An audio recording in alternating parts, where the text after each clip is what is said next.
Who are you? Who are we?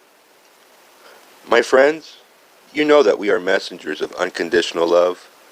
Our message is not that we come to you in love, but that we and you are love, because we are all one. So your question is asked against our background of being aware that all of us are one interacting, interpenetrating union of various focus, or points which the Creator may use to observe, to process, and to harvest experience. Therefore, when you serve another, you are serving yourself. However, in a sense of being able to use that information to work spiritually, we realize that there needs to be more discussion. And so we move a step closer to the question and talk about you and those with whom you interact. We have just noted that you and all others are part of a unitary creation. However, as with all good spiritual principles, there's a paradox involved. That paradox is that each of you exists in his own universe. You are the creator of that inner universe. Therefore, it is as if you were a sun, radiant and unimaginably full of love and the light of the one infinite creator. Others are also suns with their own radiance. Between you, just as there seems to be great distance between suns, there's a great distance, shall we say, a sea of in-between. Each who is incarnated in a physical body, such as you are, is deeply aware of that great water of otherness that seems to exist between one person and another. While it is true that all of this otherness is an illusion, nevertheless, it is also true that the sense of being different from the rest of creation was carefully set up for you in order to create an atmosphere in which you could do spiritual work.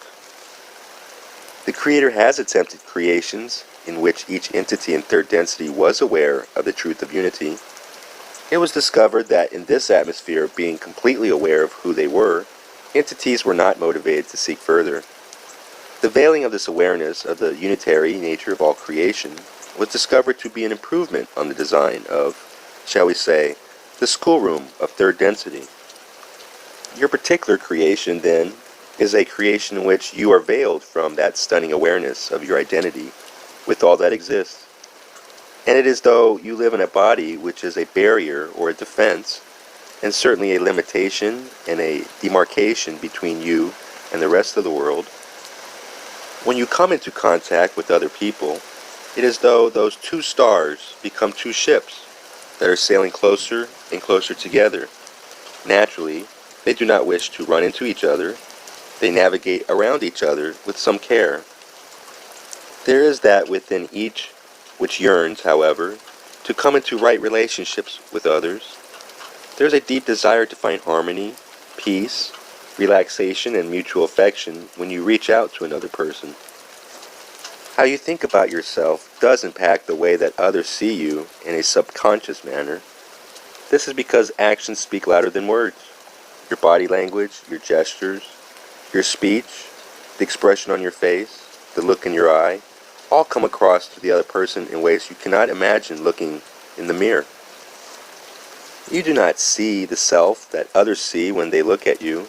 You shall never know how beautiful some people think you are, and hopefully you shall never know how unattractive others think you are. You are encased in your own opinions of yourself, and while others' opinions of you may batter against that bastion, they cannot bring it down. What you think about yourself is what is in your own creation and in your own universe. There is a moment in the seeker's life when the seeker chooses his way of life. When that moment comes, and indeed for many entities upon the surface of your planet at this time, that moment has not yet come, and may not come at all. Something changes about the way you see yourself. When you decide you wish to be of service to others, and you wish to polarize in that sense, you create an expectation, a hope, and a goal. Naturally, you cannot imagine precisely what being of service to others will entail, but you set your intention, and with that intention, your ship has now formed a rudder. Your star has now formed its orbit. You have created in your universe a pole star of hope. This creates, metaphysically speaking, a passage from the spiritual immature person to the spiritually mature person. This is not to say that there's not always work to do in ripening the fruit of self, but that until you take yourself seriously enough to make that life decision to offer all that you are in service to others, metaphysically speaking, you have not yet awakened from the dream of incarnation. When you have taken yourself that seriously and dedicated yourself that completely to the hope of being love within the world that you experience at this time, you become a magical entity. You know who you are to a greater extent than anyone could who has not yet come to the point of making that choice. As you go about your life after that point, there may be no obvious difference in the services that you render to others. Nevertheless, to you there is a difference.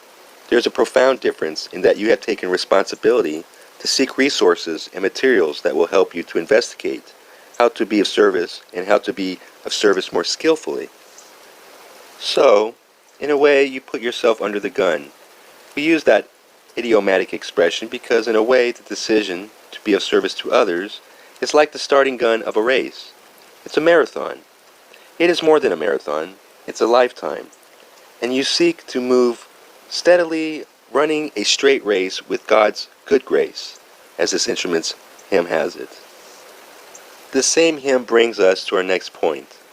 The next word of that particular poem are, "Lift up thine eyes and seek his face." You are under grace, my friends, when you choose to be of service. A tremendous amount of help surrounds you in that choice.